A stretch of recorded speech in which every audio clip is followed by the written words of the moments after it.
Eu sempre fui incomodado em ser CLT. Porque não era o movimento do meu pai. E eu falo, pô, eu tenho que ser empreendedor. Tentei ser empreendedor sendo operador de bolsa e deu tudo errado.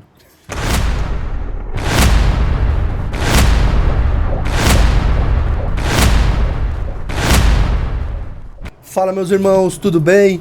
Muito bom dia, boa tarde, boa noite. A paz do nosso Senhor Jesus Cristo, o amor de Maria esteja com vocês. Estamos aqui para mais um podcast do G12. Hoje, não excludente aí de todos os nossos convidados que a gente teve, uma presença muito ilustre aqui, tá? História sensacional. Rolou até tiro no meio dessa história aí, tá? Tiro, porrada e bomba. Vamos deixar aí... para mais no decorrer do episódio a gente descobrir de onde que veio esse tiro e de onde parou esse tiro, né, que eu acho que é muito interessante. E aí eu queria deixar aqui pro Felipe falar todas as credenciais desse nosso ilustre convidado de hoje, né, Felipe? Tudo bem, Léo? A todos que estão assistindo, ouvindo, um bom dia, boa tarde, boa noite. Mais uma vez um convidado de peso, né? Um convidado de peso, tem muita história para contar, tem muita partilha para dizer sobre São José, sobre a vida dele. Vamos um pouquinho do currículo. Valdemir Fernandes da Silva Júnior, casado com a Manuela há 11 anos, tem 32 anos, pai do Arthur, do Theo, da Cecília, da Rita, do Matheus e do Matias que tá vindo aí. Rapaz. Bruto, hein? Bruto. Felipe, 32, hein? Dá pra dobrar. Dá pra dobrar, dá, tranquilo. Ele é empresário, está na área de vendas, na parte de criação e desenvolvimento de times de alta performance e vai nos ajudar muito aqui com o seu negócio, com o seu projeto. Devoto de São José, de São Tomás, Padre Pio, Santa Teresa de Ávila, São Lourenço, São Leonardo de Porto Maurício. Esse eu não conheço, vamos aprender hoje. Mercado financeiro, liderança de time. Ele é lutador de jiu-jitsu e tem muita história para contar para a gente. Com vocês, Júnior. Bem-vindo, Júnior. Opa, obrigado, Felipe. Obrigado, Leonardo. Leonardo? Não, isso aí. Tô um pouco ruim de nomes, mas isso aí. Um prazer estar aqui. Espero poder contribuir com uma coisa, com uma dos milagres que Deus já fez na nossa vida, né? E é isso aí. Alguns milagres são grandes, outros são pequenos e cabe a gente ter diários, né? os milagres diários, que talvez ninguém entenda, mas a gente sabe que foi um milagre, a gente sabe que Deus operou ali. Legal. E é isso aí. Conta um pouquinho da sua infância, da sua família. Como é que foi o Júnior na família ali, com irmãos? Como é que foi essa história? Cara, eu fui muito abençoado, sabe? Eu nasci numa família católica, pai e mãe católicos. A gente vivia aqui em Osasco. Eu nasci em Osasco, mas eu me considero boa parte mineiro, né? Porque a gente vivia aqui, aí em algum momento meu pai era cabeleireiro, ele sofreu um acidente de carro, de moto, e aí ele não podia mais cortar cabelo. E aí do nada a nossa vida, que era bem estável, passou a ser de cesta básica, porque era a única renda que a gente tinha. Quantos irmãos? Eu tinha 2 irmãos na época. Um já tinha nascido e meu outro irmão estava na barriga da minha mãe.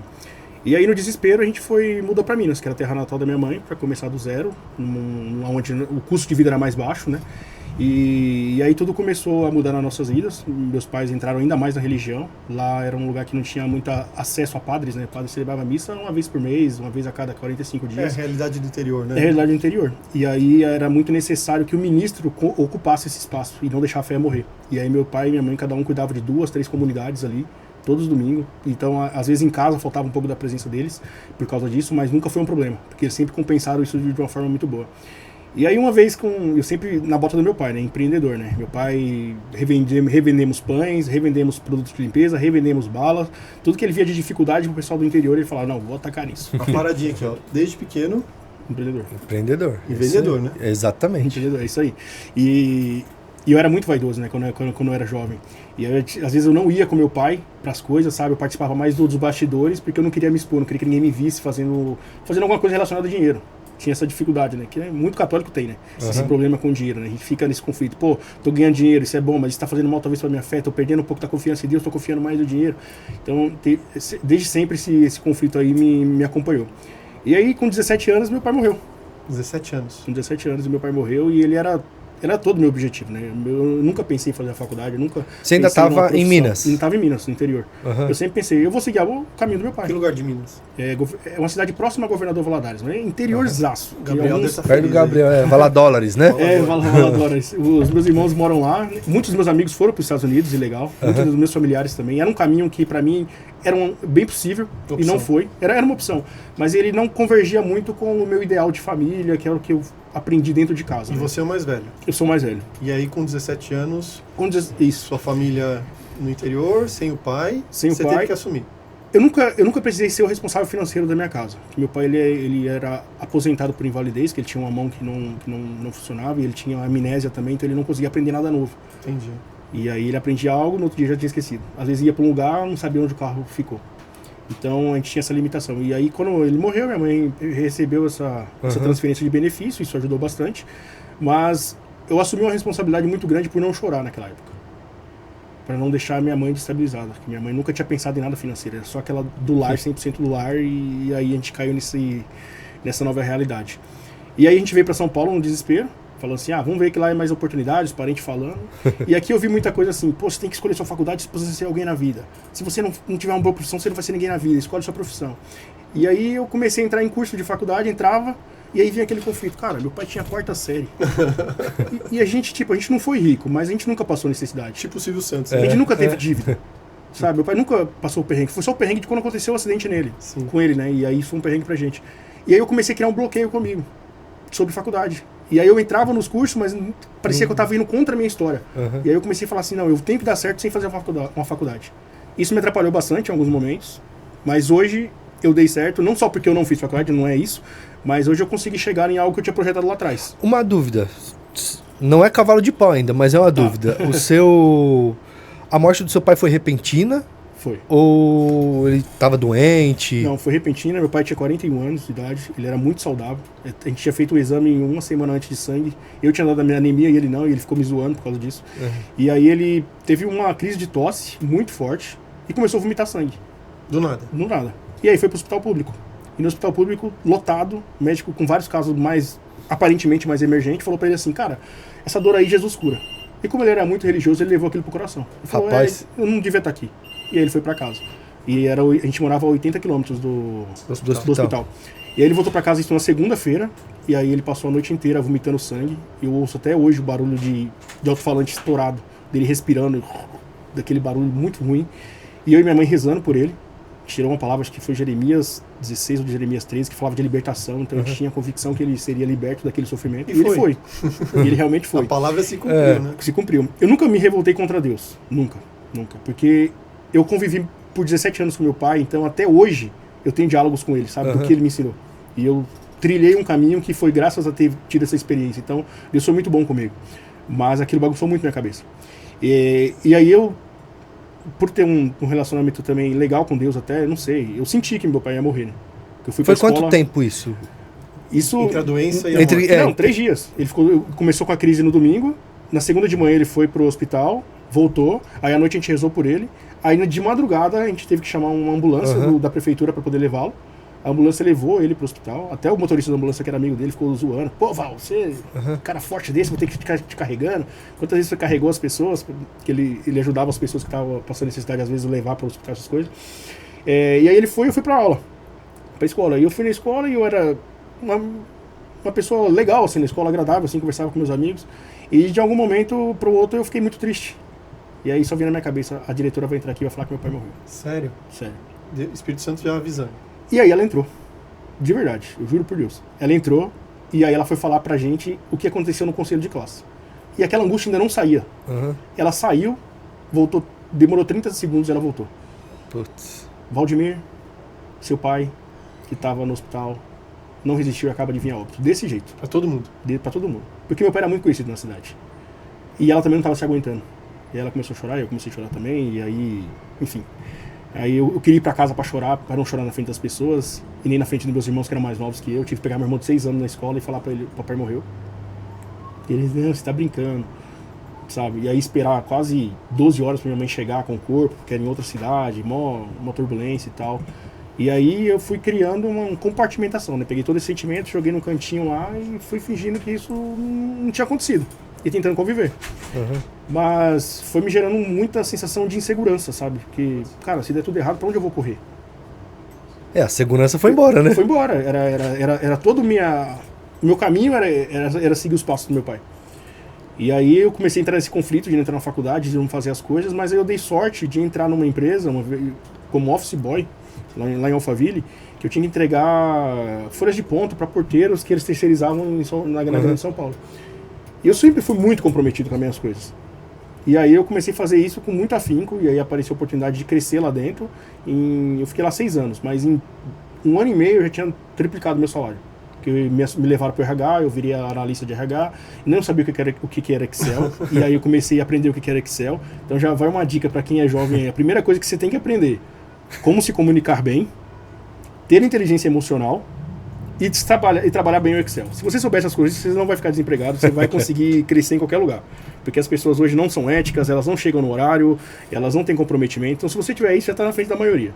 Se souber digerir as situações ruins que vai acontecer com você no trabalho, as injustiças e tudo mais, e se manter no foco, isso também vai te ajudar a se destacar. E se você souber trabalhar com Excel também, que pouca gente sabe, já vai ser um atalho legal. O Júnior, posso te chamar assim? Pode.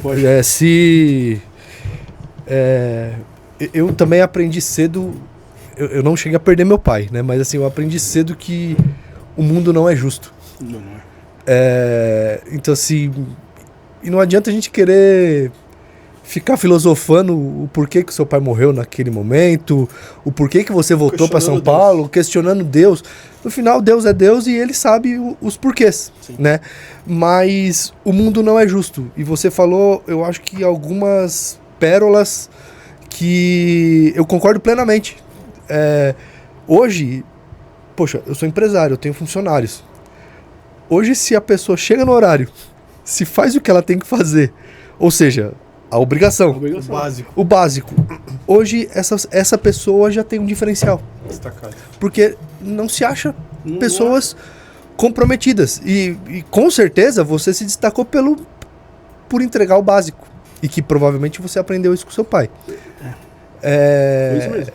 Base de família. Mas eu gostaria que você repetisse esses 3 pontos aí, porque assim, isso é importantíssimo. É importantíssimo. Eu vejo o quão é difícil hoje, por exemplo, a gente conseguir terminar uma entrevista de emprego. Porque assim, as pessoas não querem. Não querem. No fundo não querem, exatamente. No fundo não querem. Assim, no fundo o que elas querem ser? Elas querem ser Instagramers, elas querem ser YouTubers, elas querem ficar milionários com 15 anos. Elas nem querem ser isso, elas querem só os frutos disso. Exato, só querem os louros. Só que no final do dia ninguém sabe o quanto esse YouTuber se lasca. Exato. Quantos vídeos, quantas músicas, quantas noites eles ficam sem dormir, reeditando o que precisa fazer. Enfim, essas pessoas que a gente admira também, rala o rabo na pedra, né? Essa é a real. Sim. Só que ninguém quer ver o quanto o cara rala, só quer ver os louros que ele recebeu. Pra câmera ali, Júnior. Então repete, por favor. Vamos lá. Primeiro, saber se comunicar. E não é só comunicação verbal, é comunicação não verbal também. Como que eu me comporto numa sala. A minha postura. Se eu tiver uma postura sempre de submissão, eu não vou ser levado em consideração. Se eu tiver também uma postura muito arrogante, eu não vou ser bem visto também. Eu não vou gerar empatia nas pessoas. Saber comunicar uma ideia. Quantas vezes eu tive uma boa ideia, eu não soube apresentá-la, e aí ela foi desconsiderada. 3 meses depois, alguém estava fazendo a minha ideia. Você não soube vender sua ideia? Eu não soube vender minha ideia. Não soube colocar aquilo numa apresentação. E, na minha cabeça aquilo era muito claro, mas na cabeça de quem eu estava apresentando não era. Então é Excel e PowerPoint. PowerPoint também, pode ser o PowerPoint. Mas hoje tem ferramentas até melhores. Tem um Gamma App lá que você joga tudo lá, o prompt, ele já resolve tudo para você. Mas e não é só a apresentação, né? Pensar como aquela pessoa está recebendo a minha comunicação, né? Porque a gente tem sempre aquele ditado aqui no Brasil que é a responsabilidade, se você entendeu ou não, é sua, não é minha. Não, a responsabilidade é minha. Se eu fui mal interpretado, a responsabilidade é minha, não é da pessoa. Eu tenho que melhorar minha comunicação. Então, quando eu comunico, por exemplo, com meus vendedores, eu tento me comunicar por 3 canais diferentes. Eu mando um áudio, eu escrevo e ainda chamo eles numa call. Para poder não ter chance da comunicação não ser bem passada. Lá na empresa, a gente tem um lema. O lema é assim, faça tudo à prova de imbecil. Porque assim, se um imbecil entender, a comunicação tá boa. Tá boa, é isso. Né? Então, o óbvio tem que ser dito. O óbvio tem que ser dito. Exato. Então assim, eu também procuro ser o máximo. Vou comunicar de tudo quanto é jeito. Se é sinal de fumaça, é no Excel, é no PowerPoint, é no áudio, SMS. É na SMS, enfim. Mas isso também é uma realidade, porque hoje as pessoas também costumam ir pela linha da preguiça. E a questão da comunicação é uma arte, né? A gente fala que a comunicação é uma arte, porque você é o emissor e aí você passa a mensagem, mas aí você tem que fazer a pessoa repetir para você ver se ela entendeu, né? É uma via de duas mãos. Sim. Se você só vomitar, que nem você falou, o vendedor às vezes perde a venda porque fala demais. Então, se você só vomitar a informação, a pessoa recebe um balde lá e fala, não tem como. A igreja nos ensina isso. É muito legal que muita coisa a igreja às vezes ensina, né? Você pega a Bíblia, ela tem uma linguagem acessível a todos. Parábolas. Aí você pega um São Tomás de Aquino, que já te traz outro tipo de comunicação, mas que também vai te chegar a fé e a razão. Sim. Então, isso é importante, né? A gente tem que ter uma comunicação, se eu for me comunicar para muitas pessoas, o mais democrático possível, o mais simples, o mais pausado eu for, melhor. Porque quem entende muito sobre um assunto, ele nunca vai me criticar porque eu fui didático. Não vai. Sim, com certeza. Agora, se eu não for didático, eu afasto as pessoas, eu não estou incluindo as pessoas. E eu tenho que sempre pensar que a pessoa que está do meu outro lado não teve acesso às mesmas experiências que eu para poder identificar. Aí, voltando naquele ponto, né, é a comunicação, depois vem a inteligência emocional, né, que as pessoas não têm, as pessoas levam tudo pro pessoal, e aí começam a... Muito mimimi? Muito mimimi. Às vezes também são muito mimadas, querem que as coisas aconteçam muito rápido para elas, e não sabem digerir essa informação, esse sentimento, né. Eu também sou muito ansioso, mas de alguma forma eu consegui trazer isso para uma forma que me impulsionasse. Então eu nunca entrei numa empresa e fiquei satisfeito onde eu estava. Primeiro cavalo eu já de estava pau, pensando machucado. na próxima coisa. Primeiro cavalo de pau, desculpa te cortar, Júnior. Aí você está falando sobre como ser uma boa pessoa, um bom funcionário. Aquele Júnior que agora está se destacando na empresa, que está crescendo, que achou o seu lugar ao sol, que evoluiu aí 3 vezes o salário. Como é que está a fé nesse momento aí? Como é que está a sua relação com Deus? Por tudo que você passou com o pai, com a família, vim para São Paulo. Como é que está a sua espiritualidade nesse momento aí de crescimento? Não, nesse momento, eu estou no meu melhor momento com Deus. Estou bem longe do ideal. Mas eu estou muito bem direcionado. No sentido que eu sei que eu estou errado, nas coisas que eu estou errado, e eu estou buscando. Nas últimas 2 semanas, graças a Deus, eu tive a graça de ir na missa todos os dias. Que bênção. Eu estou falando nesse momento que você estava crescendo. Nesses momentos? Lá no 17 anos. Então, como eu fui muito bem direcionado pelos meus pais, eu sempre ia pro automático. Então eu nunca fui de faltar à missa, nunca fui de seguir o básico. Mas eu nunca fui devoto de nada. Eu não sabia contemplar o texto até talvez 3, 4 anos atrás. Era o católico de IBGE. Era o católico de IBGE. Era mês que meus pais me obrigaram, algumas coisas faziam sentido e eu ia lá. E com 9 anos de idade eu tive uma experiência com Nossa Senhora. 9 anos. Com 9 anos. E mesmo assim não foi suficiente para eu me tornar fervoroso. Esse é difícil, hein? Eu ia trazer a Bíblia aqui.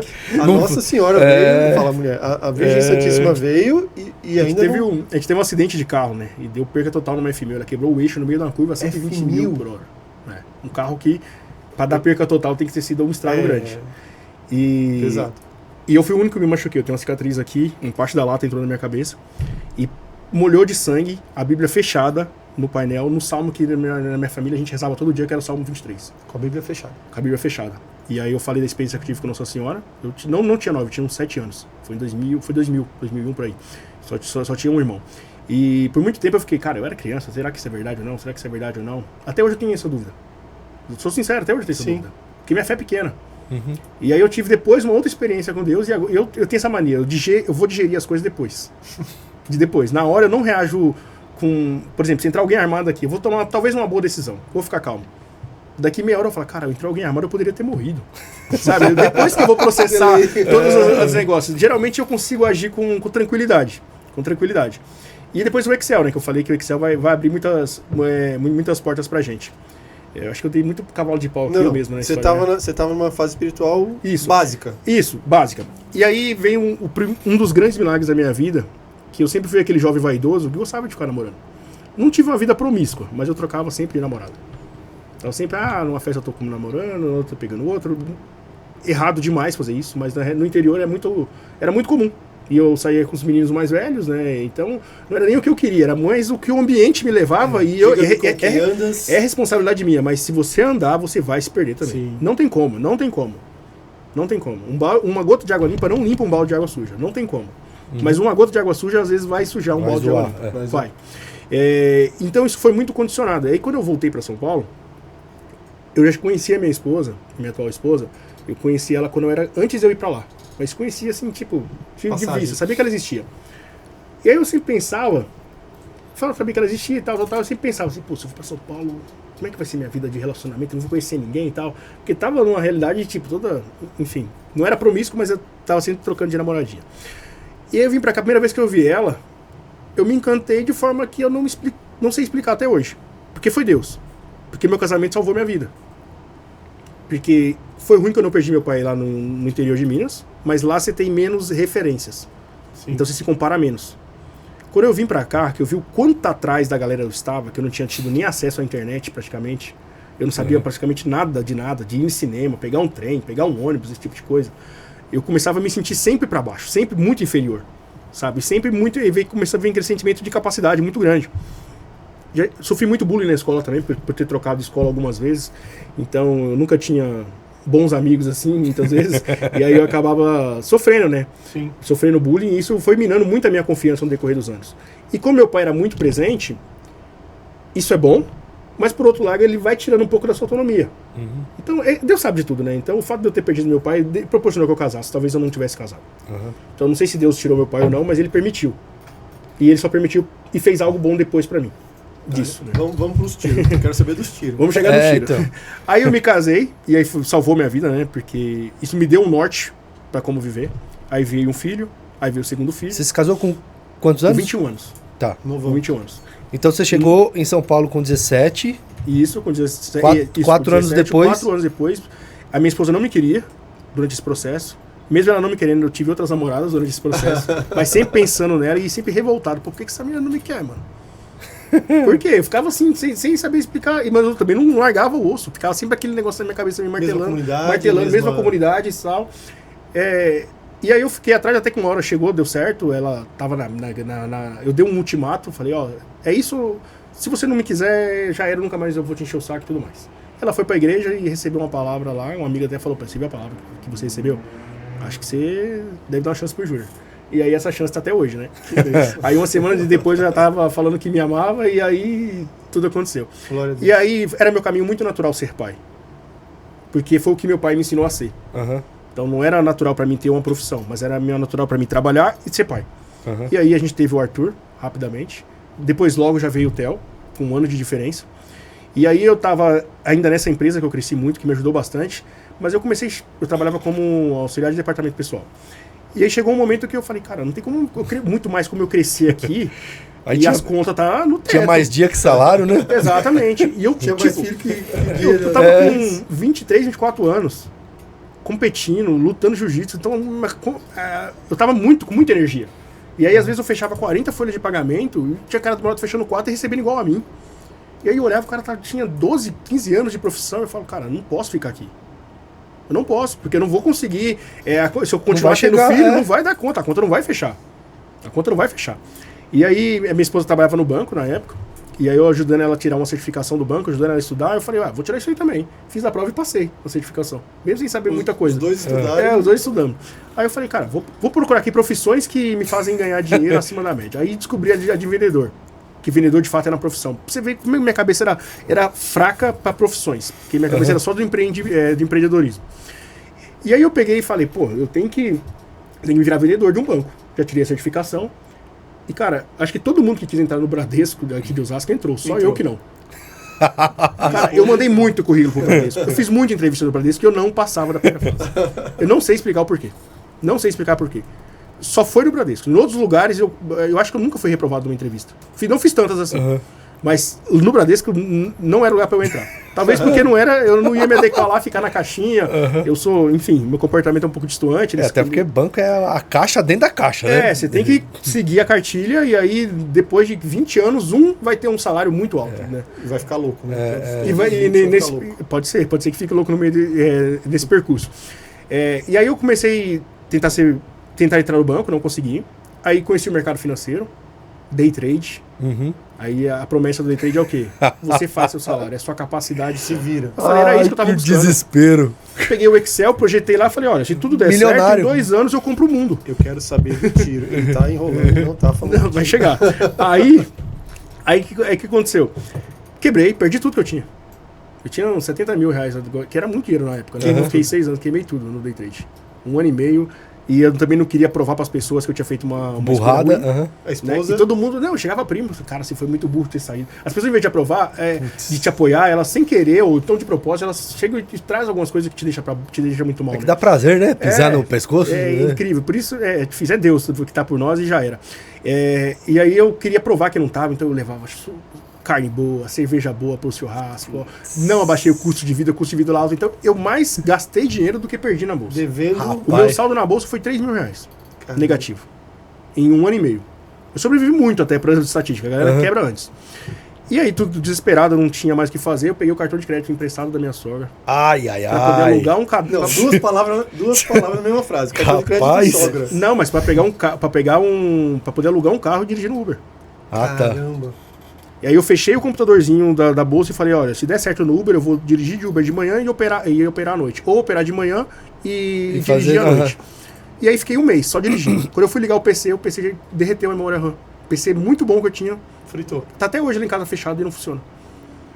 E aí eu falei, é Deus, não é pra eu voltar pra isso. Aí fiquei 6 meses ainda nisso e eu não conseguia voltar pro mercado de trabalho porque eu não tinha faculdade. Então eu não passava eu não era chamado pras entrevistas. Não tinha graduação. Não tinha graduação. Aí deu... Só pra eu entender, aqui você tá com quantos anos? Aqui eu tô com 24, 25. Tá. Dois filhos. 2 filhos, tendo que dirigir de Uber por causa de que deu tudo errado, né? Porque trabalhar de Uber é ruim, não é ruim. Foi importantíssimo pra mim, mas eu não queria aquilo. Não era o que eu tinha Júnior, projetado. calma aí. Toma água. Agora é uma pergunta minha aqui. Como que foi o seu psicológico, a sua cabeça? Pelo que eu tô entendendo aqui, você um derrotado, certo? Não, fracassado. Assim, totalmente. a sua cabeça, Totalmente. um fracassado, teoricamente era pra eu ser um milionário, segundo o Excel, meu sonho era era pra esse. ter sido um milionário. Ismael, pega o... Eu só não fiquei milionário como eu fali. Como que foi a sua devendo cabeça? pra sogra. E devendo pra sogra. E como que foi a sua cabeça encontrar uma força pra você se rebaixar pra pegar o cartão da sua sogra e pra ser Uber, porque eu que tinha não opção. que não é, vamos dizer assim, Desonroso, né? a profissão mais... Não é o que eu tinha sonhado pra poder fazer. Não tinha projetado pra aquilo. Né? E eu sou um pouco medroso. E aí eu tinha medo de ficar dirigindo, falar, cara, vou dirigir, agora vai chegar a hora que eu vou virar estatística, né? Deus vai me punir, porque eu mereço que tudo dê errado. Eu comecei com esse sentimento, né? Porque eu fiquei 1 ano e meio na bolsa, 1 ano e meio trabalhando de casa, em tese, né? Trabalhando de casa, vendo minha esposa ir pro banco. Eu falei, não, vai valer a pena isso aqui.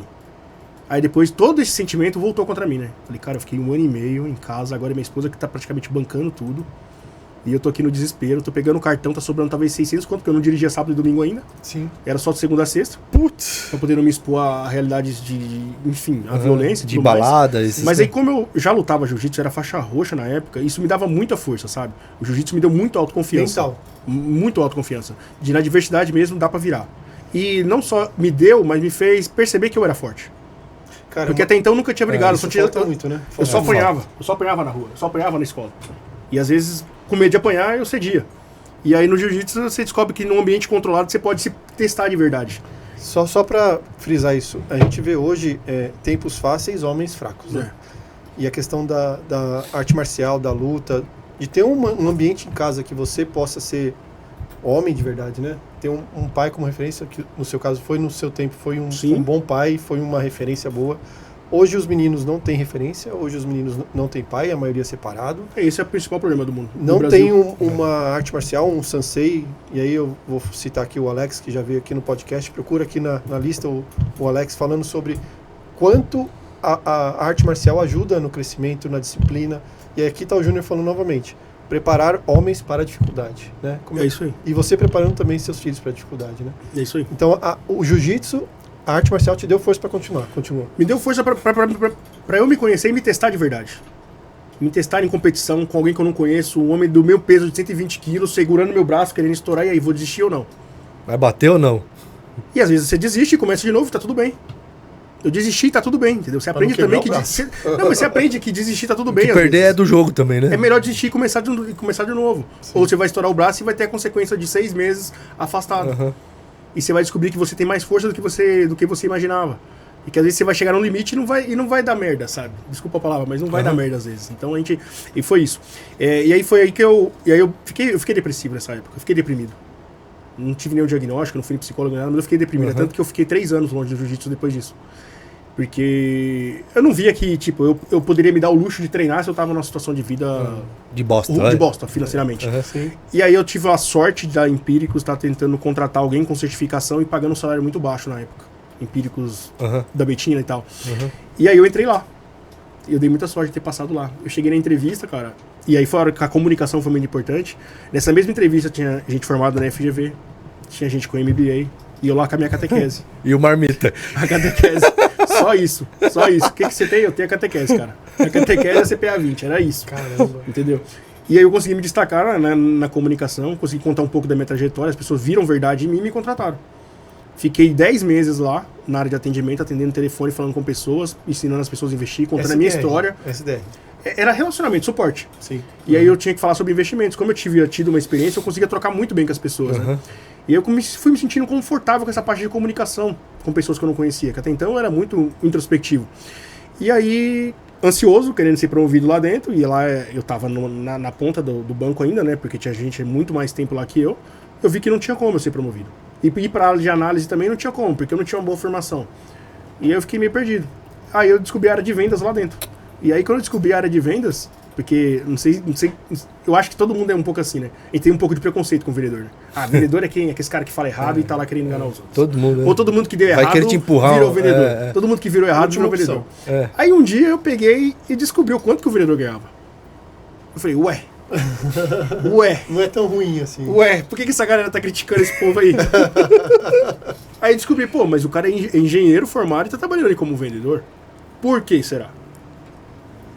E aí, meu desafio era o quê? Não, eu tenho que entrar nessa área de vendas. E aí, dentro da Empíricos, eu consegui migrar para a área de vendas. E aí, em 2 meses, meu salário foi triplicado de novo. E aí, minha realidade já ficou muito melhor, muito mais confortável. Aí veio um outro baque na minha vida, perdi minha mãe. E ele não falou do tiro ainda. A audiência tá aumentando. Não, o pessoal perguntando aqui embaixo, escreve aí, cadê o tiro? Vou acelerar agora. E aí perdi minha mãe, que foi um momento também de instabilidade emocional muito grande pra mim. Ela teve câncer e foi descoberto muito tardiamente. E ela também ocultou de mim que ela tava em Minas. Ela tinha 51. Foi 10 anos depois do meu pai. Meu Deus do céu. 10 anos depois do meu pai. E aí, a minha mãe... E também foi de repente? Também foi de repente. Não, é que foram 6 meses de tratamento e tentativa. Mas como ela estava em Minas e eu aqui, a 1.000 km de distância, ela me ocultou a gravidade. Quando eu descobri de fato a gravidade, faltava 1 mês e meio para ela morrer. Caramba. Eu fui lá, visitei, voltei. Depois eu senti que eu tinha que ir lá de novo. Foi nos tecidos lisos do útero. Então é difícil diagnosticar. Quando você acaba descobrindo, é tarde demais. Mas ela era uma mulher de 50 anos que estava menstruando ainda, não é normal. Já era o tumor. Então ela não tava fazendo... Enfim, Deus permitiu, ela morreu. Ela morreu e aí me tirou uma base emocional também muito grande, né? Porque minha mãe era mulher de oração, era mulher que... Quando as coisas estavam dando errado, eu lembrava de Deus, né? Quando tava dando tudo certo, eu não lembrava. E minha luta hoje é pra não deixar isso acontecer de novo. Porque quando as coisas melhoram, né? A gente esquece de Deus, que a gente não tá precisando, né? Vale a pausa aqui, né? Isso é fato. A gente, quando tá no buraco, quando tá passando perrengue, é quando a gente mais reza. Isso acho que é comum, né? É comum.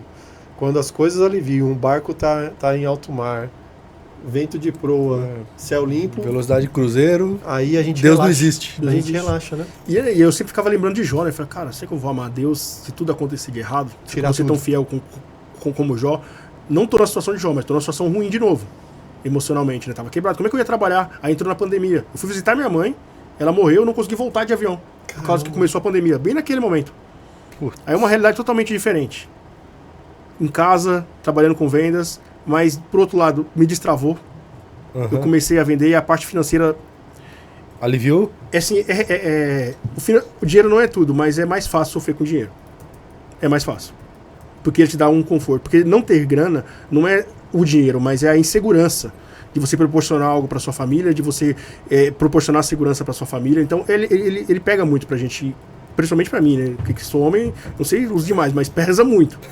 Pesa muito essa... Não é só pra você não, tá? Essa preocupação. Faz parte. E aí beleza, continuei trabalhando na Empíricos até o final do ano, e aí tive uma proposta para sair de lá, minha esposa grávida de gêmeos, e aí eu já tava com um relacionamento um pouco melhor com Deus.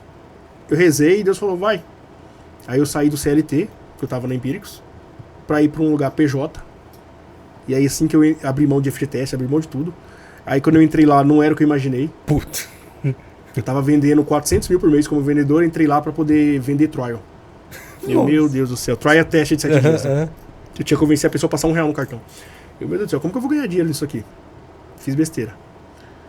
Mas aí Deus falou que era pra eu fazer. E aí em 2 meses a empresa começou a decolar, o TC, Traders Club. A empresa começou a decolar, eu comecei a ir bem. Aí abri uma vaga de coordenação. Eu não queria me inscrever. Aí meus amigos meio que estimularam eu me inscrever. Eu me inscrevi, passei. Me tornei gestor ali. E ali eu cresci, ganhei dinheiro, virei sócio da empresa, me deram ações na época. Esqueceu Deus. Esqueci Deus. Aí comecei numa vibe de charuto, uísque, engordar demais. Ainda tô gordo, né? Mas tava bem mais. Tava bem mais. Jiu-jitsu, nem lembrava mais de jiu-jitsu. Isso tudo em 3 anos, né? Caramba, nem lembrava mais de jiu-jitsu, lembrava muito pouco de Deus. Tipo, eu ia na missa regularmente e tal, mas não rezava, não... Aí comecei a fazer algumas atividades egoístas minhas. Comecei a ir pra jogo do São Paulo sozinho. Tipo, saía tarde do trabalho, ao invés de ir pra casa, eu passava no jogo do São Paulo, depois ia pra casa. É um crime fazer isso como homem? Não. Mas é errado. Eu não tô sendo um homem 100% presente que eu poderia ser. E minha esposa já tinha tido as gêmeas, né? Com 4 filhos em casa. Era um pouco também pra fugir daquela realidade, né? Aquela sensação, tô ganhando dinheiro, meio que eu tô cumprindo meu papel. Eu posso. E aí um dia, voltando do jogo do São Paulo, eu estou saindo da Raposo, uma moto veio atrás de mim, e eu... Pô, será que esse cara quer me assaltar? Dei um perdido nos caras. Aí depois a moto voltou de novo. E aí eu tentei correr, mas não via nada aberto. Não tinha boteco, não tinha nada aberto. Nada. Posto. Era meia-noite e 40. Você tava a pé? Não, tava de moto. Era meia-noite e 40. Ah, tá de moto. Porque o jogo tinha ido pros pênaltis, então era muito tarde. Aí eu parei, falei, cara, meu pai quase morreu de moto, né? Eu não vou correr o risco de bater e cair. Tem seguro mesmo? Vamos ver o que dá. Aí parei, os caras pararam um pouquinho pra frente, desce, deita. Quando eu fui deitar, os caras tiraram. Eita, nossa. Atirou, não levou minha moto e fugiram. Atirou queima-roupa. Isso, queima-roupa. Era mais ou menos aqui na distância, não dava pra eu reagir, tava bem longe. Numa distância que eu não alcanço, né? Aí foram embora, e aí eu levantei e falei, não é possível que eu tomei um tiro. Atirou, não levou a moto? Não levou a moto. Eu falei, não é possível que eu levei um tiro. Aí eu olhei aqui um pouquinho de sangue na camiseta, eu ia trazer a camiseta, esqueci. A camiseta do São Paulo. Aí eu fui levantar a moto, meu braço não ia. Aí a clavícula tava quebrada. Aí eu falei, tomei um tiro. Aí liguei pra minha esposa, falei, amor, caí de moto aqui, a ambulância já tá vindo, não se preocupe, eu vou chegar tarde em casa. Não falou do tiro. Liguei pro trabalho, depois mandei mensagem no grupo do trabalho, falei, pessoal, cuida do meu time, que amanhã talvez eu não vá trabalhar. Porque na minha cabeça era o quê? Pô, vou chegar lá, vai ser igual o Rambo, vou jogar um uísque, botar fogo e voltar na casa. Vai ser um negócio mais simples, não tô sentindo dor, não tô saindo sangue. Eu achei que era um bagulho muito simples, eu não tinha passado por isso. Ou costura em casa? E já era. Aí tô indo pro hospital, eu brincando lá no hospital, né, todo normalzão, aí chegou alguém com crise de ansiedade, falei, não, pode atender primeiro, tá tranquilo. Aí depois a médica faz um exame e fala assim, cara, a gente não tá achando a Paula, é certeza que ela não saiu? Eu falei, não saiu. E ele fazendo exame, não saiu. Aí só vi um brilhozinho num lugar aqui. Você fala, cara, a gente tá vendo um brilho, mas se a bola tiver aí nesse brilho, ela tá encostada na sua artéria. E se ela tiver encostada na sua artéria e ela descolar, a gente não vai conseguir estancar isso a tempo. Então fica calmo, fica parado. Aí eu falei, caramba, o que parecia ser simples não era. Porque era bem na direção, né? A bola entrou assim, o normal dela passar a clavícula é uma artéria que tem atrás. E aí depois descobriram que ela não tinha feito isso. Ela bateu e virou pra dentro do peito.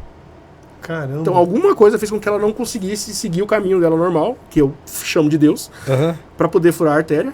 E veio pro lado do peito, e ela é quente, então ela vai queimando os tecidos assim, e parou 1 centímetro da minha garganta. Tá aqui alojada, debaixo do meu externo. Ela ainda tá aí? Tá aqui alojada, tá atrás do externo. E esse 1 centímetro também, o médico falou, cara, se ela fura a sua garganta, você começar a vomitar sangue, você morre no local, não tem o que fazer. Que legal. Aí o médico falou, se você não acredita em Deus, eu não sei, mas passe a acreditar, porque você tá vivo por milagre. Eu não vou abrir seu peito, ela entrou fazendo curva, eu não vou abrir seu peito pra poder tirar ela daí. Rapaz. Eu não vou fazer um estrago maior do que teve. Para tudo. A gente começou a brincar do tiro, mas o negócio O cara é mandou sério. a bala curva. Eu brinco com isso, que eu brinco com as coisas que aconteceram, porque na hora também não me impactou tanto assim, com o tempo que foi impactando.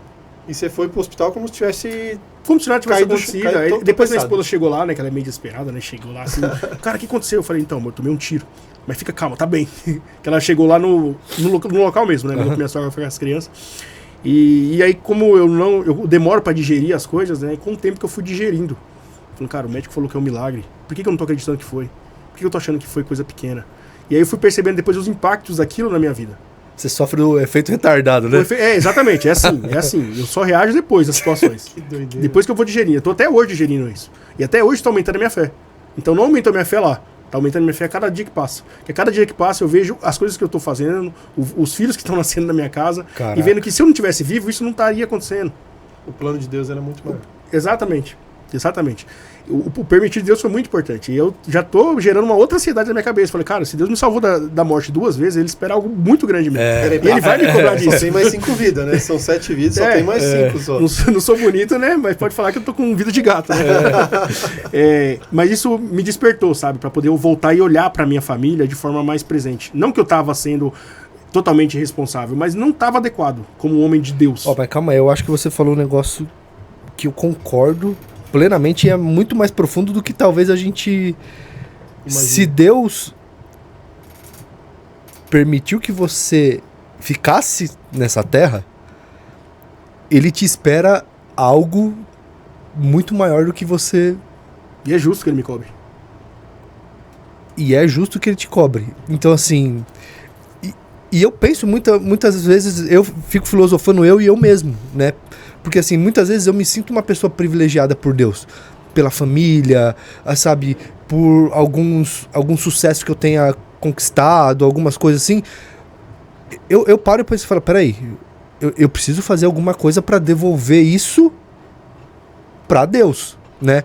E eu achei muito profundo isso que você falou, porque realmente, se você tá vivo, se entrou uma bala curva... Fisicamente se entrou uma bala curva na sua clavícula que virou pra cá, que era pra ter estourado sua garganta, não estourou. Nada mais justo do que a gente tentar retribuir de alguma forma. Não sei se você já descobriu essa forma. Esse vai ser minha luta, né? Como descobrir essa forma e de fato executar, né? Da forma que Deus espera. E aí tem os pequenos milagres, né? Que nem eu falei. O casamento foi o primeiro milagre, porque não fazia sentido eu me casar tão cedo. E eu me casei. E foi importantíssimo pra mim. Aí eu já penso, não só o tiro salvou minha vida, meu casamento salvou minha vida. Então eu já devo isso muito pra Deus. Então de alguma forma, Deus tem olhado pra mim e que me quer, sabe?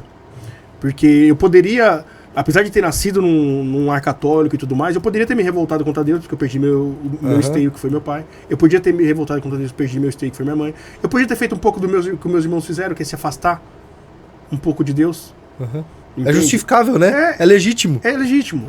Mas Deus, de alguma forma, ele tem feito algumas coisas pra me puxar. Entende? Então, ou então eu tô querendo me achar demais também, não sei. Vou descobrir com o tempo. Eu acho que Vou descobrir com o tempo. Rezando. E eu não sou convertido, né? Eu tô no caminho da conversão. Às vezes eu fico até receoso de falar que eu sou católico, porque eu erro. Eu tô me tornando católico a cada dia que passa. Eu quero me tornar católico a cada dia que passa, né? Então eu tô nesse caminho. Eu fico receoso, às vezes você tem medo até de usar o escapulário. Eu falo, cara, que honra eu tenho pra usar o escapulário, pra carregar a cruz de Cristo, a imagem de Deus no meu peito, se eu posso errar ali. Que moral que eu tenho. Envergonhar a igreja, envergonhar as coisas corretas, né? E eu gosto muito quando eu tô estudando alguma coisa de igreja, depois eu vejo um ateu falando algo que faz sentido, alguma coisa da ciência, né? Nossa, e quando eu vejo isso acontecendo, cara, eu fico muito feliz. E eu sigo alguns, né? Tem um psicólogo muito importante que eu gosto, né? O Wesley Delanogari. E ele fala muito de estudos de comportamento social, né?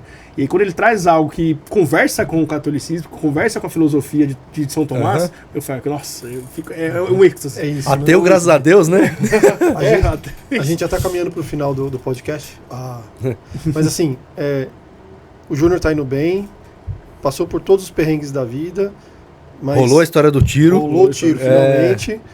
Mas aí, a decisão de empreender. É decisão de pôr o pé e deixar Deus pôr o chão. Quando que foi? Eu sempre fui incomodado em ser CLT. Porque não era o movimento do meu pai. E eu falo, eu tenho que ser empreendedor. Tentei ser empreendedor sendo operador de bolsa e deu tudo errado. Então, Ô, Júnior, só peraí, minha vontade não é suficiente. Eu preciso de algum esteio. O imbecil aqui pode tentar amarrar um pouco a história? Pode. Que vem a história do tiro, que parou aqui o nosso rolê, né? Mas até então você tinha saído da Empíricos. Isso, do TC. E que você tinha orado e que Deus tinha tocado seu coração, vai. E aí era algo que você vendia 400 pau e daqui a pouco você tinha que fazer o cara passar R$1. Então eu parei nessa aí, antes do tiro. Isso, mas essa empresa cresceu muito. Aham. Em pouquíssimo tempo, abriu IPO em 6 meses. Foi Caraca. um dos menores tempos de abertura de empresa e IPO da Bolsa Brasileira. Foi uma loucura. E aí eu tava nesse ambiente muito tóxico para um católico. Aham. Não era que as pessoas eram ruins, meus amigos não eram ruins, mas eles não eram católicos. Era um estilo de vida pagão. E eu comecei a ter um estilo de vida pagão, apesar de estar na igreja. Foi aquele cristão morno. Sim. Tô ali, mas não tô fazendo nada a mais do que o básico, né? E aí o tiro me acordou um pouco, né? Que eu precisava mudar, que eu precisava olhar mais pra minha família. Eu comecei a mudar, comecei a olhar pra minha família. Caiu um pouco meu desempenho com isso, da empresa, porque eu tirei um pouco do meu foco Natural, dali. Porque eu sabia que eu sempre me coloco como o menos inteligente da mesa. Então eu sempre vou me esforçar mais que os outros. Aí eu trabalhava mais horas às vezes que as pessoas, queria me mostrar mais disponível, né? É a parte da comunicação, né? Como as pessoas te percebem é importante. Então eu queria que as pessoas da empresa sempre me percebessem como disponível. E isso me ajudou a crescer, com certeza. E aí eu voltei, né? Parei de focar nisso, mas eu ainda estava um pouco estável. Apesar de ser PJ, de ser autônomo, trabalhar como vendedor, né, como coordenador de vendas. E aí chegou um momento que a empresa foi vendida. As pessoas que mais me conheciam, que mais me queriam ali saíram. Quem veio novo analisou os últimos meses de faturamento. Como eu tinha perdido um pouco de energia, me tornei um coordenador um pouco mais humano. Low profile? Mais humano, mais preocupado com as pessoas. Tinha gente que... Tirou que era... o chicote da mão. Não que eu fosse também assim, eu não era tão assim. Mas tinha gente que eu mantive no time porque eu sabia, pô, essa pessoa precisa do convênio médico, ela tá no momento aí, mas eu vou manter. Depois eu descobri que eu não deveria ter mantido, porque a pessoa não tava nem aí para aquilo. Só eu que tava preocupado. Então, talvez caberia uma conversa mais franca com a pessoa, e aí eu aprendi a lidar também com essa situação depois. Eu fui cortado. Do nada. Cheguei um dia lá, Deus também falou disso, cheguei um dia mais cedo, desci pra fumar. Eu sempre carregava o livrinho da imitação de Cristo, que era um momento que depois do tiro eu tava mais fiel com Deus. E aí eu fui ler e tava falando alguma coisa sobre resiliência, que tudo pode acontecer com você, que você vai continuar bem e tal. Eu falei, cara, eu vou ser demitido. Tive esse sentimento. Com a minha mãe também eu não contei, mas eu tive esse negócio. Tava com ela no hospital, falei que ia dormir com ela, do nada Deus, vai pra casa. Espírito Santo falando. Vai pra casa, não fica com sua mãe essa noite. Eu fui pra casa, minha mãe morreu na noite, eu voltei pra lá, pra Minas de novo. Talvez eu não tinha que ver aquela cena, né? Sim. E aí eu senti, fui desligado, e aí voltou vários demônios me assombrar. Porque... Volta toda a síndrome toda a síndrome de impostor, de que você não merece, que você vai dar tudo errado. Fracassado. E aí depois de conversar muito comigo, que nem você falou, eu faço muito isso, de ficar conversando comigo, debatendo comigo mesmo, eu descobri um trauma de infância. Porque o fato do meu pai ter ido... A gente tinha uma vida estável, e em algum momento ele sofreu um acidente, que a gente teve que ir pra cesta básica, em algum momento, eu tinha essa sensação que em algum momento eu poderia passar por isso. Você ia voltar pra sua cesta básica. Isso, e aí eu achei que agora ia acontecer isso agora, que eu de novo ia ter que dirigir Uber desesperado, que eu tinha virado um grande coordenador de vendas, coordenei pessoas formadas, mas eu não era formado, então aquilo que eu usei como conduta em algum momento, voltou pra poder me agredir. Fala, cara, eu não merecia mesmo esse trabalho. E aí, em uma semana apareceu uma nova oportunidade. Não era uma oportunidade do mesmo nível. Fiquei lá por 2 anos. Aí voltei pro jiu-jitsu. Foi um tempo sabático. Eu trabalhei com honestidade, mas eu não estava ganhando financeiramente o que eu estava acostumado, o que eu precisava também, como família. E aí voltei pro jiu-jitsu, voltei a treinar, isso me fez super bem. Aí minha esposa vai ficar grávida de novo. Que glória. E eu A esposa sozinha. A esposa verdade. Como se o Espírito Santo baixou de novo. E aí, A esposa. Não, eu reagi muito mal a essa gravidez, muito mal. Porque eu falei, não, culpa sua, eu sabia que você estava fértil, mas suas amigas estão grávidas, você queria ficar grávida também. Aí a gente ficou nesse debatezinho aí uma semana e pouca. Normal, quem nunca? E aí, Perdão já, né? Já pedi perdão. Não, já pedi perdão, principalmente pra Deus. E aí, até o 3º mês, eu não tinha um relacionamento com o bebê assim, de tipo, tá grávida. Eu fingi que nem tava grávida e vambora. E aí, cara, o Matheus, ele reacendeu a nossa casa. Sabe, ele é uma lanterninha aqui. Ele nasceu até difícil falar, ele tem o cabelo amarelo, não sei porquê. Eu sou 6,5, minha esposa também, e o moleque nasceu com o cabelo amarelo. Meio-dia. Ele nasceu pra iluminar a casa, cara. Ele trouxe uma alegria muito boa pra nossa casa. E quando minha mãe sempre falava, né, um filho vem um pão debaixo do braço. E aí eu fui chamado pra trabalhar no Novo Mercado, que é a empresa do Ícaro de Carvalho. E aí fui pra lá. E nesse momento que eu fui pra lá, eu tava na ideia de abrir uma academia de jiu-jitsu. Porque vendas, pra mim, naquele ambiente de mercado financeiro, era um negócio, às vezes, forçado demais. Tinha que fazer uma venda que você não acreditava nisso. Aí, eticamente, né, a gente que é católico fica com esse conflito, né? Pô, tô sendo 100% honesto, não tô... E eu não sei até que ponto isso é certo, isso não é, sabe? Enfim, é os debates que a gente vai ter até o final das nossas vidas, né? Sim. E aí eu não queria mais trabalhar com vendas, pra mim vendas era imoral. Apesar de eu ser muito bom naquilo que eu tava fazendo. Eu ajudei muita gente que não sabia vender a vender. Então eu criei uma linha de raciocínio de aprendizado que faz sentido. Eu li muitos livros, eu observei muitos vendedores bons fazendo para eu chegar lá rápido, né? E aí eu fui para essa empresa do Ícaro, e lá a empresa do Ícaro, o CEO é o Jonatas, né? O Jonatas ele é judeu, fiel.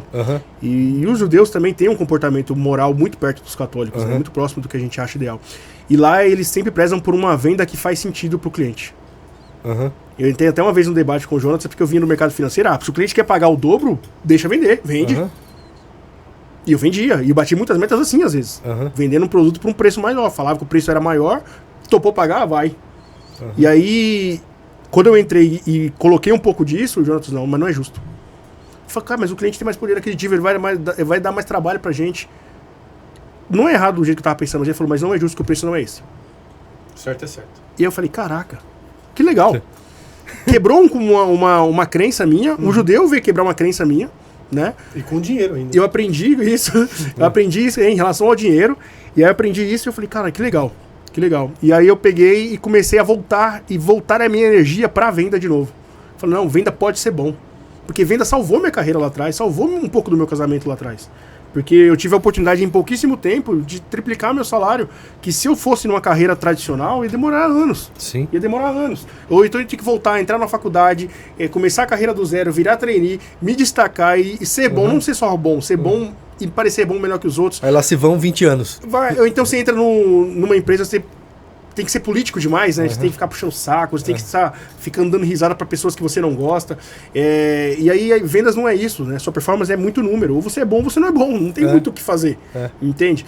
E aí lá no Novo Mercado a gente tem a oportunidade de contratar muitas pessoas que são mães de famílias, que às vezes está em casa, gostaria de não ter que sair de casa para poder trabalhar fora, pegar transporte público, ficar longe do filho, não participar da convivência. E aí eu vou e contrato. As pessoas que eu mais gosto de contratar. Pai de família também, que está passando por aquela instabilidade. Quero sair da minha carreira, quero ter uma carreira que me dê mais recurso financeiro. Eu contrato e tento ajudar a desenvolver. Às vezes tem uns que dá mais trabalho para poder pegar. Mas o que eu falo, se a pessoa tiver força de vontade, cara, ela vai aprender. E se ela for honesta, e não ser honesta só tipo, isso aqui é meu, isso aqui não é meu. Não, ela tem que ser honesta com ela mesma. Porque a maioria das pessoas que entram numa empresa fala assim, eu quero crescer. Mas no fundo ela não quer. Ela não quer. Quer sombra e água Não fresca. quer. Ela quer que as coisas aconteçam. Igual quase todos os empresários do Brasil. Você quer que sua empresa fature? Você quer que sua empresa vende? Quer. Você quer vender? Não quer. É isso aí. Ele só quer ver com o dinheiro entrando. Ele não quer. Ele não é apaixonado pelo processo de venda. E a gente tem preconceito com isso. Então, não só as pessoas têm, mas as empresas têm preconceito. Às vezes a pessoa acha que é errado vender, mas não, se seu produto... Não adianta seu produto ser bom se não vende. Verdade. Não existe um produto bom que não vende. Temos que trazer Tem que de vender. novo aqui. Estourou o tempo já? Vem pra mim, Ismael, vem pra mim aqui. Corta pra mim. O Júnior tem muito pra ensinar pra gente sobre vendas. Então, eu vou pedir pra ele... Acho que vai ser na segunda temporada, mas nem sei como fechar essa temporada. Falei muito, né? Foi mal. Não, que tá isso. ótimo. Mas vamos ter que trazer o Júnior depois para falar sobre vendas. E para encerrar, já seguindo para o final, quando São José entrou na sua vida nesse último capítulo? Boa, verdade. Último capítulo não, nesse último trecho da sua vida. Eu nunca fui devoto. E de nenhum santo, assim, devoto, eu só lia muito São Tomás de Aquino, Santa Teresa e São Leonardo de Porto Maurício, porque ele fala sobre a missa e aí me destravou que de fato é a missa. E aí, eu acho que foi você, Felipe, não sei se foi você ou se foi alguém, em uma dessas conversas de homem lá da São José, que um outro homem da José tinha falado assim, cara, quando você pede as coisas para São José, ele nos constrange. Acho que foi o Juninho. Alguém falou que o Juninho falou isso. Ele é constrangedor. Foi isso mesmo. Alguém falou que o Juninho falou isso. Aí eu falei, cara, o São José já fez algumas obras na vida do meu pai mesmo, né? Vamos testar. Aí fiz a trintena de São José. Com muito esforço, porque a trintena é grande, né? O textinho, né? É embaçado. O textinho é grande. Aí você vai acaba, fazer à noite, você tá assim, pescando, fazendo, mesmo de joelho. 30 dias, né? São 30 dias. Aparece diversidade no meio do caminho, a criança fica doente. Aí eu acabei a trintena e falei, não aconteceu nada. Passou uns 15 dias, veio a proposta do Novo Mercado. E até então, eu tinha, em abril, Eu só não fechei no vermelho porque teve um saque aniversário, o governo liberou e aí caiu 3 mil reais na minha conta. Caramba. E era meu aniversário em maio. E hoje eu tô numa situação muito diferente, graças a Deus. E eu sei que as coisas podem piorar de novo, então eu já tô me preparando para isso, porque a nossa vida é luta. É um ciclo, é luta, né? é isso, cruz, né? é isso, é cruz. E mesmo se elas não piorarem, né? Porque quando piora também é um presente, né? Uhum. O meu tiro talvez não foi Deus que quis, mas Deus permitiu e foi uma bênção, foi um despertar muito, muito importante. Aí eu tenho aqui o Tree Sales, que é uma empresa que presta consultoria e ajuda pessoas a estruturar a sua área comercial, né? Que é o mesmo que eu faço no Novo Mercado, mas aí é à distância e é só uma vez por semana, então é uma entrega diferente. E tá para sair também o meu curso voltado para pessoa física que quer se tornar um vendedor. Saindo do curso, a gente põe aqui. Que legal, que legal. Põe E o link aí aqui esse embaixo. curso é para ajudar qualquer pessoa que, tipo, tô perdido. Aprende a vender, cara. Aprende a vender alguma coisa. Aprende a vender alguma coisa. Tem muita informação na internet, tem muito vídeo bom no YouTube, muito TED Talk que dá pra você aprender com a história das pessoas. Geraldo Rufino, por exemplo, sempre que eu ia reclamar, eu via a história do cara, falava, nossa, como é importante, né? Não reclamar, ter uma vibe positiva. Aí São José Maria Escrivá fala muito disso, né? Nos livros dele, né? Fala do não reclamar, de ter uma vida útil, né? Não ser estéril. Não murmurar, né? E aí eu vou trazendo tudo isso pra venda e, tipo, venda não define quem eu sou, mas ele é o caminho que eu encontrei pra dar um conforto pra minha família e poder continuar aceitando os filhos que Deus mandar. Poxa Porque vida, assim... O custo de vida é alto, né? Com muito filho. Posso fazer meu último parágrafo? Pode. Último parágrafo e aí eu já... E aí eu me despeço desse nosso podcast, tá, Júnior? Tudo que você falou hoje aqui, sua história, toda essa base de vendas, eu concordo em gênero, número e grau com tudo. Né? Ao contrário de você, eu me formei. Eu sou engenheiro. E eu trabalhava numa metalúrgica, numa engenharia, sabe, fazendo uns projetos que eram uns cálculos cabulosos. E aí eu ia almoçar com o cara que fez ADM, que era vendedor. E ganhando mais que você, talvez. Mano, o cara ganhava 3 vezes mais que eu. E aí chegou um momento que eu fiquei revoltado. Falei, mano, não é possível. Ué, eu faço uns cálculos aqui cabulosos e tal, e o cara arregaçando. E aí eu tive esse destravar também. Eu também tive esse destravar na minha mente. Eu falei, putz, dane-se se eu sou engenheiro. Dane-se se eu falo inglês ou não, não importa. Eu preciso vender. Eu preciso vender alguma coisa. Então, assim, isso me proporcionou, inclusive, a me dar mais força para eu abrir minha empresa. Então, assim, hoje eu sei que vendas move o mundo. Então, se a gente não souber vender, se a gente não souber se vender, putz, a gente tá aqui, a gente tá vendendo o nosso tempo. Se a gente não souber, não vender nada na nossa vida, no mínimo a gente vende nosso tempo pro nosso patrão. É isso. É isso. Só que assim, eu acho que falta também, com a vinda da internet, isso ajudou muito, mas eu acho que isso falta a gente difundir mais entre nós. Sim. Porque assim, ainda é um baita de um tabu. Sim. Ainda é, putz, o vendedor, não deu certo nada, olha lá, coitado. Virou vendedor. Virou vendedor. Só que no final do dia, quem recebe os cheques mais gordos são os vendedores. Então, no assim, final do dia, quase todo mundo só trabalha por causa do dinheiro. Exato. Assim, tá, a gente tá aqui pra ganhar dinheiro, caramba. Não tem empresa sem venda. Exato. Né? Assim, putz, básico. pra que existem as empresas? Pra gente ganhar dinheiro. E justamente, também concordo contigo. Putz, a gente com dinheiro não traz felicidade, mas assim... Manda buscar. É muito mais confortável. Assim, tem muito problema que a gente evita. Sim. Com dinheiro. E hoje em dia é imprescindível, mesmo que mora na cidade, né, cara? O custo de vida é muito alto. Exato. É muito alto. Você é bombardeado por referências. Seu filho é bombardeado por referência de primos. Mesmo que a gente tem uma graça de nossos filhos estudarem num ambiente controlado. Uhum. E não tem muita vaidade. Mas sai dali, vai conviver com um primo, aí já tem aquela influência. Você tem que ter recursos, cara. Você tem que ter recursos até pra se sentir bem. E às vezes se a gente não se sente bem, a gente não se conecta verdadeiramente com Deus, né? Exato. A gente só se conecta com Deus pra pedir. Exato. E não é, acho que, a conexão mais plena, né?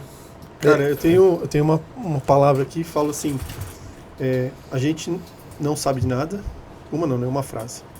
A gente não é nada sem Deus. Acho que o resumo é esse, né? A história do Júnior traz pra gente um desprendimento, um abandono em Deus. Acho que a palavra é abandono. Tô tentando chegar nesse nível. Você trouxe para mim isso hoje. É esse abandono e essa confiança de recomeçar, né? Com Deus tudo é possível. Obrigado pelo seu tempo, obrigado pela sua partilha. Vamos trazer você de novo aqui na segunda temporada. Obrigado por você não desistir. porque obrigado por estar aqui e nos fazer escutar, porque com certeza nos fez, no mínimo, pensar também. E nos irá fazer tranquilamente homens melhores. Obrigado, tá, Júnior? Obrigado isso, mesmo. É isso, agradeço a Deus. Última consideração para a câmera aí, despedir do povo. É isso, a gente sempre tem que confiar em Deus. E tem que buscar um relacionamento com Deus onde a gente não tem que só pedir, né? A gente tem que lembrar de agradecer a Deus por tudo. A gente na cidade não consegue se conectar verdadeiramente com Deus muitas vezes, né? A gente passa o dia inteiro só vendo coisas que foram criadas pelo homem. É asfalto, é prédio, é carro. E a gente não vê aquela árvore que foi uma sementinha que cresceu e que aquilo foi um acaso? Não, foi Deus. Então o que eles chamam de acaso, né, na verdade foi Deus. Então a gente tem que ter essa conexão verdadeira e é o que eu estou buscando. Espero que todos os homens também busquem, encontrem. E continue nesse caminho aí de conversão e é isso. Show de bola. Muito bom. Obrigado, Júnior. Obrigado aí pelo convite. Léo, pesado hoje, hein? Demais. Muito bom. Muito bom. Vou encerrar aqui então, agradecer a quem nos acompanhou até aqui. Vamos trazer o Júnior na segunda temporada, já estamos encerrando essa temporada. Os próximos vídeos aí vocês vão ver. Júnior volta aqui para falar sobre vendas, falar pesado sobre vendas, você que está começando, você que já está com a sua empresa. Obrigado pela sua companhia até aqui e até a próxima. Fique com Deus. Valeu. Valeu.